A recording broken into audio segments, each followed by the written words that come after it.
কৰি আছো আৰু কৰি থাকিমেই।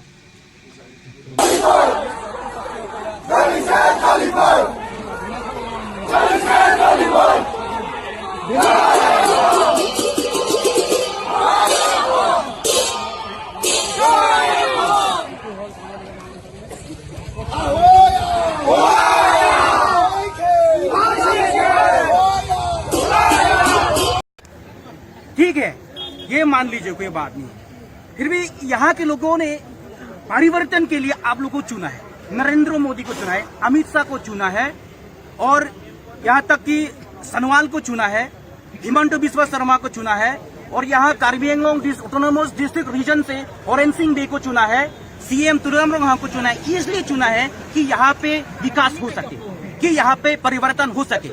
हम लोगों ने इसलिए आपको वोट किया है।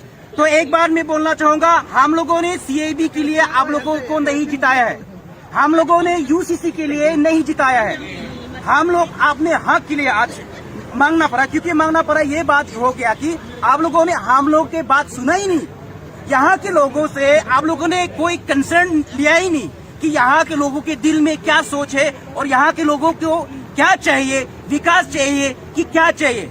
आप एक बार नरेंद्र मोदी सरकार कोई भी एक इंटेलिजेंट हो या कोई भी ऑफिसर हो, यहाँ नॉर्थ ईस्ट रीजन में भेज के आप इंक्वायरी करने के लिए भेजिए। यहाँ पे सड़क है कि नहीं, अस्पताल है कि नहीं, गरीब बच्चों के लिए इन लोगों के लिए शिक्षा है कि नहीं, आप लोग आके एक बार देख लीजिए। ये आप लोग ये देखने के बाद आप लोग ये तय कीजिए कि अगर आप लोग को सिस्टम बनाना है, अगर आप लोगों को कानून बनाना है तो एक बनाइए। इधर से असम से बांग्लादेशी मुस्लिम यानी कि मुसलमान को आप लोगों ने यहाँ से हटाने के लिए जो बात किया है, ठीक है कोई बात नहीं, हटाइए। सिस्टम एक ही होना चाहिए।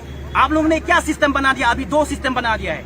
एक यहाँ से मुसलमान को खदेड़ना है, बांग्लादेशी हिंदू को यहाँ लाना है। ये क्या बात हुआ है भाई?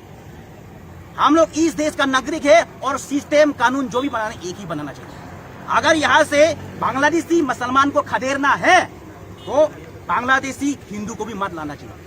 उन लोगों को वहां पे रहने दीजिए और मुसलमान बांग्लादेशी मुसलमान को इधर रहने दीजिए। कानून अगर सिस्टम बनाना है तो सिर्फ एक बनाइए, दो मत बनाए, पार्शियलिटी मत कीजिए। इसलिए हम लोग का मांग यही है कि कोई भी हिंदू बांग्लादेशी या यूसीसी यहाँ पे नोटिस में नहीं चलेगा, क्योंकि हम लोगों ने इसलिए आप लोग को नहीं चुना है।